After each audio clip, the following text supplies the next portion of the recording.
안녕하세요. 잇 바이블입니다. 오늘 우리 함께 나눌 주님의 말씀 누가복음 14장 1절에서 14절까지의 말씀입니다. 함께 말씀을 읽겠습니다. 어느 안식일에 예수께서 바리새파 사람의 지도자들 가운데 어떤 사람의 집에 음식을 잡수시러 들어가셨는데 사람들이 예수를 지켜보고 있었다. 그런데 예수 앞에 수종병 환자가 한 사람이 있었다. 예수께서 율법 교사들과 바리새파 사람들에게 물으셨다. 안식일에 병을 고치는 것이 옳으냐, 옳지 않으냐? 그들은 잠잠하였다.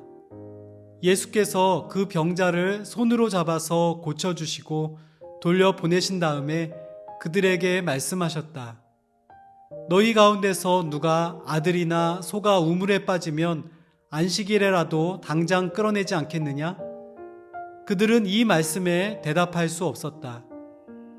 예수께서는 초청을 받은 사람들이 윗자리를 골라 잡는 것을 보시고 그들에게 비유를 하나 말씀하셨다. 내가 누구에게 혼인잔치에 초대를 받거든 높은 자리에 앉지 말아라. 혹시 손님 가운데서 너보다 더 귀한 사람이 초대를 받았을 경우에 너와 그를 초대한 사람이 와서 너더러 이 분에게 자리를 내드리시오 하고 말할지 모른다. 그러면 너는 부끄러워하며 가장 낮은 자리로 내려앉게 될 것이다. 내가 초대를 받거든 가서 맨 끝자리에 앉아라. 그리하면 너를 청한 사람이 와서 너더러 친구여 윗자리로 올라앉으시오 하고 말할 것이다. 그때에 너는 너와 함께 앉은 모든 사람 앞에서 영광을 받을 것이다. 누구든지 자기를 높이면 낮아질 것이요 자기를 낮추면 높아질 것이다. 예수께서는 자기를 초대한 사람에게도 말씀하셨다. 내가 점심이나 만찬을 베풀 때에 내 친구나 내 형제나 내 친척이나 부유한 이웃 사람들을 부르지 말아라. 그렇게 하면 그들도 너를 도로 초대하여 내게 되갚아 내 은공이 없어질 것이다. 잔치를 베풀 때에는 가난한 사람들과 지체에 장애가 있는 사람들과 다리 저는 사람들과 눈 먼 사람들을 불러라. 그리하면 내가 복될 것이다. 그들이 내게 갚을 수 없기 때문이다. 의인들이 부활할 때에 하나님께서 내게 갚아 주실 것이다. 이번 주간의 마지막 본문에서는 하나님 나라를 살아가는 태도에 주안점을 두고 묵상하면 좋을 것 같습니다. 먼저 안식일의 병 고침과 관련된 율법주의자들과의 충돌 이야기가 또다시 소개됩니다. 예수님을 향한 바리새인들의 적대적인 경계심이 한층 더 높아졌습니다. 이날 주님이 방문한 곳은 바리새파 지도자의 집이었습니다. 지도자라는 표현은 회당장, 고위직 종교인 또는 고위직의 제사장을 뜻합니다.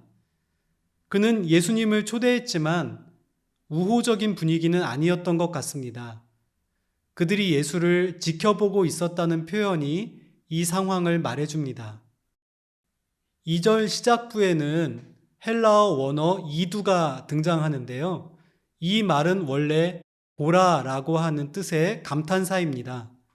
하필 거기 예수님 옆자리에 수종병 환자 한 사람이 있었구나라는 놀라움의 표현입니다.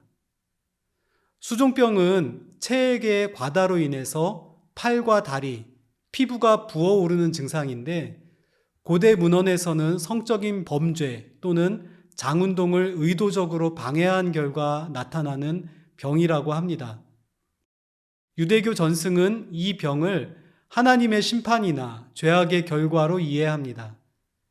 이런 죄인을 안식일에 예수님 옆에 놓아두고 유대인 지도자들이 예수님이 어떤 반응을 보일지 가만히 지켜보는 상황인 것입니다.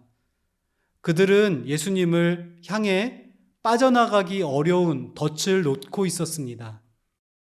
만약 우리가 이런 상황에 처한다면 과연 어떤 선택을 할까요? 그런데 주님은 아무렇지도 않게 직진하십니다. 안식일에 병을 고치는 것이 옳으냐, 옳지 않으냐? 이렇게 물으시고요. 대답을 주저하는 그들 앞에서 주님은 거침이 없으십니다.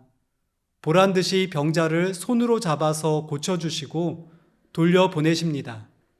안식일에 부정한 사람을 대하는 바리새인들의 문화에 대한 정면 도전입니다. 그리고는 그들의 일상에 빗대어 안식일의 진정한 의미를 또렷이 분명하게 가르쳐 주십니다. 이 일로 인해 주님은 더 큰 위기를 마주할 수 있었지만 그것은 주님께 중요하지 않았습니다.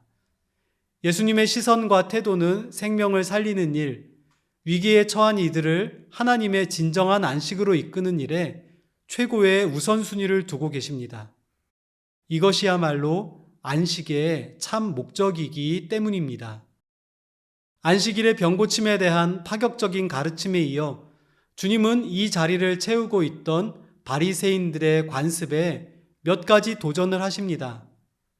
먼저 상석을 차지하기 위해 서로 눈치를 보며 경쟁하고 있는 사람들의 모습을 보시며 먼저 낮은 자리에 앉으라고 말씀하십니다. 진정으로 영광받는 길은 치열한 경쟁이나 눈치의 결과로 이루어지는 일이 아닙니다.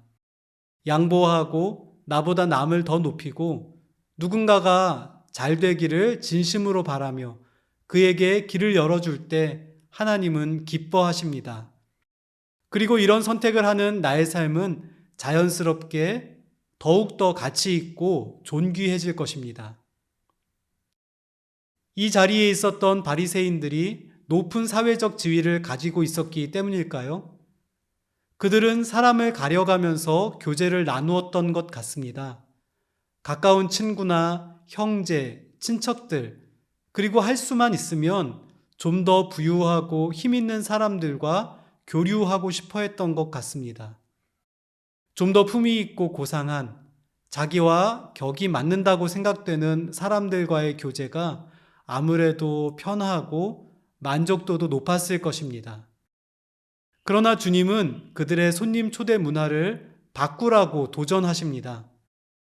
가난한 사람, 지체 장애인, 병자들을 주빈으로 초대하고 극진히 섬기라고 하십니다. 나에게 갚을 것이 없는 사람들에게 손해보고 돌려받을 것을 기대하지 말고 주라고 하십니다. 이런 나눔이 처음에는 불편하고 피곤할지 모르지만 주님이 거기에 계시고 기뻐하시는 모임입니다. 이것이 부활의 소망을 가지고 오늘을 살아가는 특별한 방식입니다.